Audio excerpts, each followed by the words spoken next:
thanks for dressing up like a real opening day. Appreciate it. I wanted to wear my sweatshirt, but John wouldn't let me. I hear you.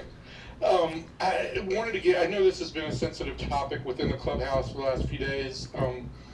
Your manager talked about it today, but what were your thoughts on how the team handled and will handle the elements of social justice and the initiatives MLB kind of sent out?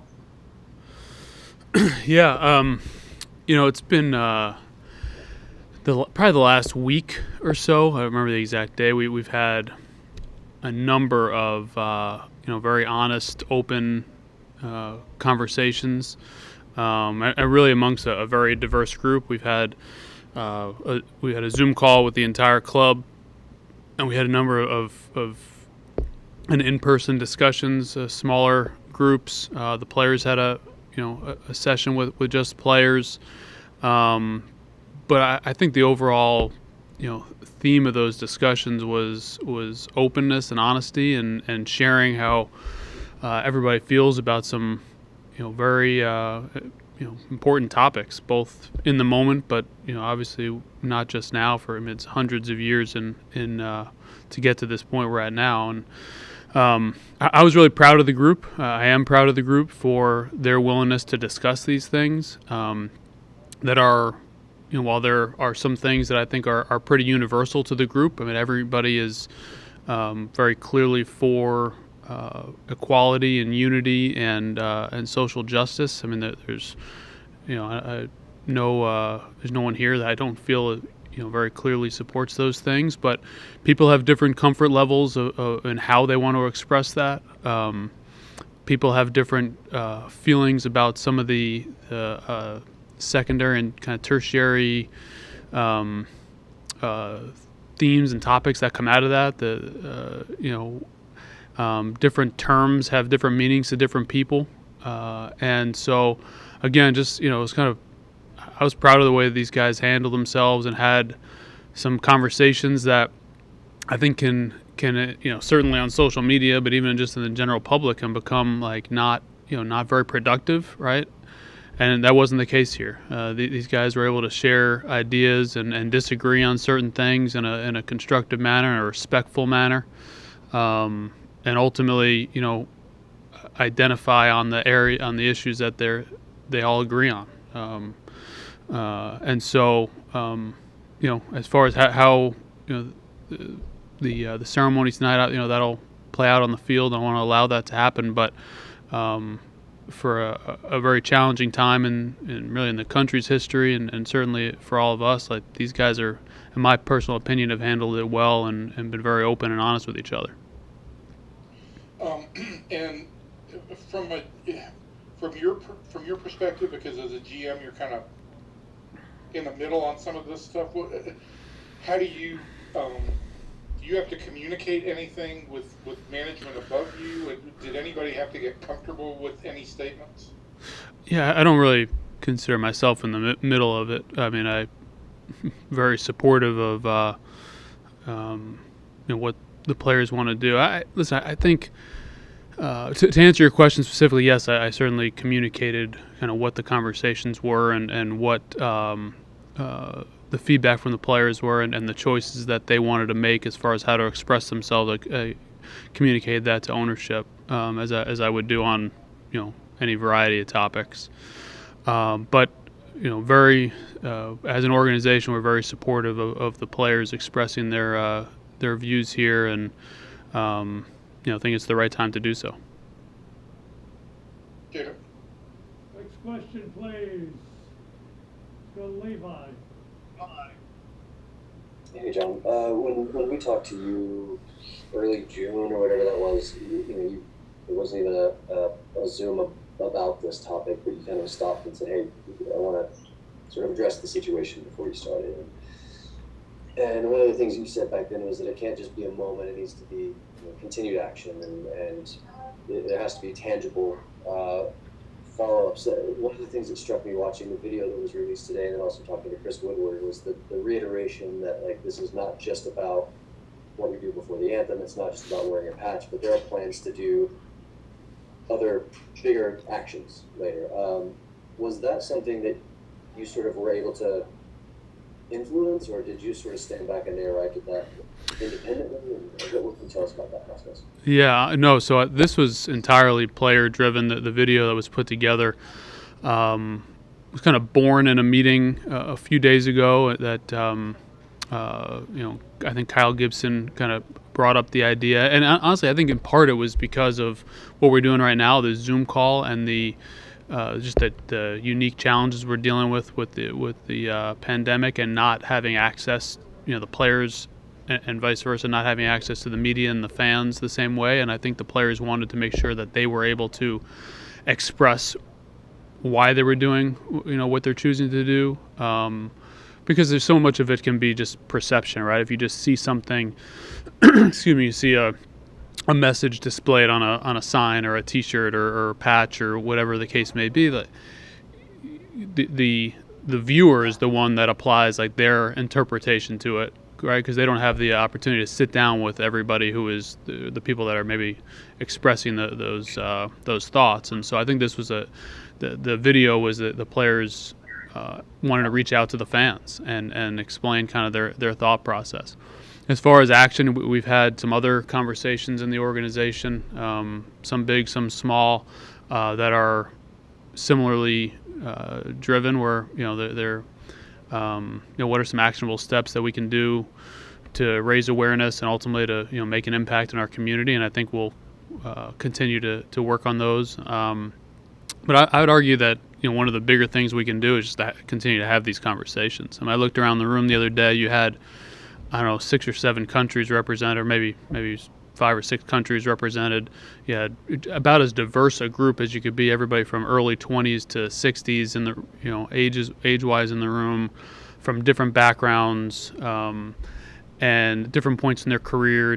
All these different things, having a very open and a tough conversation to have on some level. And so you don't get that in a lot of spaces, and I think their willingness to continue to do that and what will be born from that is maybe as important as anything else. Next question, please. Kevin. John, this is obviously an opening day unlike any other you've experienced, and usually you've got a long time to decide what you're going to do about your club, get a good feel for it as the trade deadline approaches. That's all been obviously sped up immensely at this point. So I wonder how that will impact your decision-making process, the speed of that, combined with the fact that there are now going to be more playoff teams as well, and whether you want to make decisions that could be long-term decisions for a short-term kind of season. And then lastly, do you consider yourself a contender as is? Yeah. Kevin, I think it's like it's a great question with a ton of variables, more so than ever. And you touched on a few of them. Obviously, the changes, 60 games, the only playing 9 other teams, now the added number of teams getting into the tournament, and the virus. What could happen down the line? Does it get better? Does it get worse? The just uncertainty with that, both from the game standpoint, the society standpoint, but then on individual teams. How does that affect the standings, if any? The favorite team or an individual player is affected by it. And I think the other piece of it is just from a trade standpoint. It's hard to get information on players. We're not permitted to scout. Certainly, there'll be some the ability to see teams on TV, and you'll have some ability to access data and video from the big league games. But we haven't seen, outside of the 30 players, or by the time the trade deadline rolls around, the 26 players on the active roster.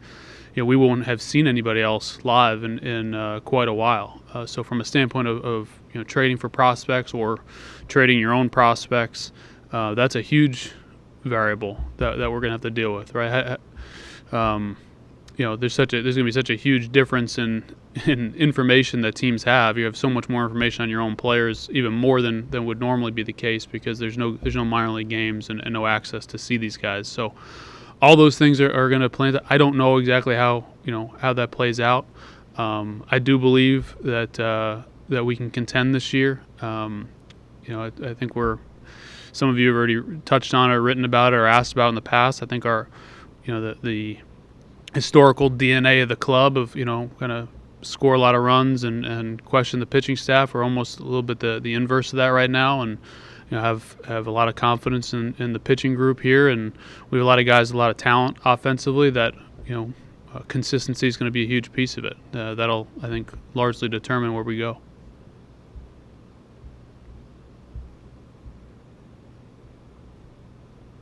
Thanks, John. Mm-hmm. Other questions, please, Chris? Speaking of having more eyes on your minor leaguers, what was your comfort level with? I mean, obviously he was added, but what was the driving factor to go ahead and put Leo Taveras on the opening day roster and starting his service time clock? Yeah, didn't spend a ton of time on the clock portion of it. Definitely aware of all the factors and how that could play out, but he was, I think, for one of the roles that we want in the club, he was clearly the best guy. Clearly, I think, in the ability, especially in our park and a lot of the parks in our division, you look around the league, there's a lot of big outfields. We just felt like early on, he's our best defender, or I should say has the ability to be. He obviously hasn't proven it up here, but has that kind of instinctive knack for playing the outfield. Just thought he could help the club and be a weapon for Woody to use as he chooses. Potentially late in game, he may get some starts. We'll see, but late in games, he's gives us an option to, if we've got a lead, to hopefully help hang on. John. What else? Other questions, please? PR? John, I'm a little. The meeting you talked about. What day did that meeting take place? There are a number of meetings, TR. What meeting? Well, I'm a little mystified myself. Was there one meeting that resulted in this video being put together? Well, it was kind of, I think it was the culmination of a number of conversations. The first time that I personally was aware of it was Wednesday. So it came together, in the last couple days. I'm not 100% sure if it had been discussed among the players before that, but that was the first time I'd heard of it. But I guess, okay, your players and your staff have been talking continuously about what they could do to address the social issues of the day. And they came up with this idea with Kyle Gibson as the driving force, and this is the first step of many more. Does that all sound correct? I think that, yeah, that's all fair. Okay, thank you. Other questions? Jeff? Hey, John, what happened with Cody Allen? What's the decision there? Yeah, Cody was, love the guy. End of the day, we're just kind of looking to balance the group out a little bit. Felt we had a lot of relief pitchers, much more way of pitching depth than we do position players. So I think we're interested in adding to our position player depth, and we're also interested in bringing in some of our other younger players and trying to balance the depth at the major league level with our young players' development. So that we felt like that was a spot we could use for those two reasons. Other questions? Evan?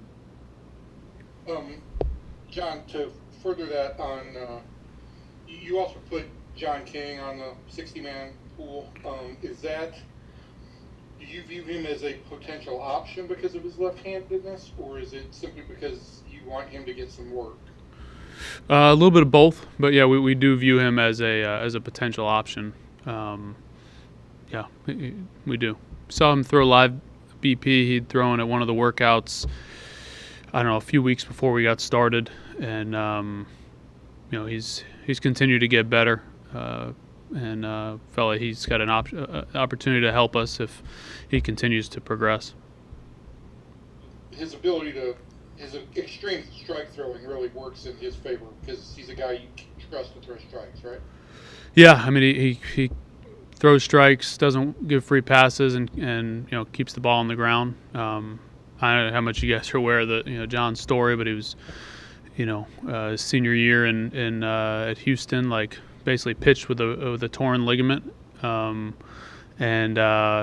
found a way. I think you'd have to double check it, but I think he led the nation in ground ball percentage, was like one of the top guys in ERA, and he was pitching with probably around, I don't know, 78, 82 mile an hour fastball. I mean, he literally blew out, and he just wanted to pitch through it. He found a way to succeed regardless. We drafted him. He had TJ and rehabbed, and that's why he's kind of got a little bit of a later start, being a senior sign. And he's taken off. The velo and the stuff has probably jumped even more than we necessarily anticipated at the time. But great job by our scouts identifying him, and he's got that kind of makeup where he's going to figure out a way to get it done. And last thing for me is tonight, Sam Hilliard's family is going to be in the ballpark. You guys helped facilitate this. It's obviously an unusual circumstance. I'm just kind of interested if you can take me a little bit through your thinking. You didn't contact MLB. Kind of how did you take it once you guys were approached about this, and what's your feeling on it? Yeah, it's one of those things. It's kind of it's an easy decision, really. Scott Bronstein is Sam's agent. He called. I don't remember what day, a week or two ago. Reached out and said, "Hey, I know what we're all dealing with. This may be a long shot, but what do you think?" And I said, "Absolutely." That's the kind of thing that happy to get a chance to do, and you'd hope if any of us were in that spot, you'd get that same kind of treatment for your family. So he, Scott actually, connected a couple dots. I didn't, Dr. Hunter, who's our team internist and longtime friend of a lot of people here, is also went to medical school with Mr. Hilliard. They're very, very close friends, and I think Scott is his attending physician. Sam, I had actually heard about for a long time. I should have listened better, but Brad Hopp and his partner, Sean Morgan, who's a friend of mine, our daughters are friends. They have a facility over in Fort Worth where Sam trains or used to train. I think he still does in the off season. And I remember Sean for years was telling me, "You got to get this guy Sam Hilliard. You got to get this guy Sam Hilliard." And then we also have a few people here, close in the Rangers family who have had some family personal situations with ALS and the connection there. So that did not necessarily all factor into saying yes, wanting to do this, but it's kind of one of those small world situations, and it's just a chance to do something small for somebody that have a big impact, hopefully. And we were able to do so safely. We didn't necessarily, with everything else going on, we didn't think we had to run it up the flagpole. And Blake Miller, tip of the cap, Blake kind of handled it and coordinated it and got them in and out safely, and hopefully they had a good experience, and I think they're coming back this weekend. Great, thank you very much. Mm-hmm. Anything else for JD? Levi? Yeah, Emily. Oh, and Emily. Let's take these two. I'll go to Emily first. She always thinks I ignore her. Sorry, Emily, go ahead. Yeah, well, I mean, facts are facts, John. JD, for you, are the day-to-day for you outside of, things being a little different communication-wise, has it been relatively the same for you, and will it continue to be throughout the season? There's a lot of that's the same, but I would say more different. I mean, obviously some of the ones that stand out, there's no minor league box scores and going through that. You're not, no million roster moves and talking through that. It's you wake up every morning to the first thing I do is I check the email from the MLB from the testing program and see if there's anything that that we have to deal with there. There's just a lot more coordinating of people schedules. It's a lot tighter schedule. We don't, normally if guys wanted to come in years past to work out at 9, 10 in the morning and then just stay in the clubhouse all day, that wasn't necessarily an issue. Now they can't. We're not opening until 1 o'clock. For some staff we start testing and screening about 6 hours ahead of the first pitch for some staff and 5 hours for for players. And so there's just a lot more. You have to be on this much more on the same page with everybody, communication wise. A lot more communication with other clubs, with our opponents, just especially with just these 9 other teams, the 10 of us in the Western Division. You know, I think there's a real understanding. Kind of, we got to help each other through this as we go to each other's cities. So there's a lot more communication with them than there typically would be of your opponents, and on down the line. So I mean, you certainly add in the social topics that we discussed earlier is another piece of it. So probably just in total percentage of your time, it's probably a little less on baseball and more on communication, logistics, testing, all on those sort of things. Some of which has been rewarding and some of which makes me want to talk more about baseball. Do you feel like too, because it's Woody's second year, that's something, and obviously there's been trust established there. Now he's got a little bit of a track record. According to him, this season should count as 7, 14 if you're in dog years. Do you feel more comfortable in that regard because of him? Oh, absolutely. I mean, both with Woody and the whole staff. You know, there's a comfort level that, and really there was this entire period. I mean, I think that the proof is in the shape these guys are in. I mean, we had a lot of discussions about, what we wanted to do and how we were going to do it. But at the end of the day, the staff did it day in, day out, monitored these guys, communicated with these guys. Or, we were involved front office on a certain level. But, I mean, we're ready to go. Our players are ready to go because of just what you said, that, our staff has a real good rapport with each other. We're on the same page philosophically, and there's total confidence in them kind of running it day to day. Levi, last question. Yes, it's a short one. You mentioned wanting to balance the roster pool a little bit with maybe more position players. Are you looking at promoting guys from within, or are you looking at outside, or is this a considering all options scenario? Yeah, both are on the table. We've talked about both. I think we're we're probably in a little bit better position to handle some. From a depth standpoint on the pitching side than we would be, on the position player side. So if we can balance that a little bit, that's of interest. Okay, thank you. Okay, we're going to bring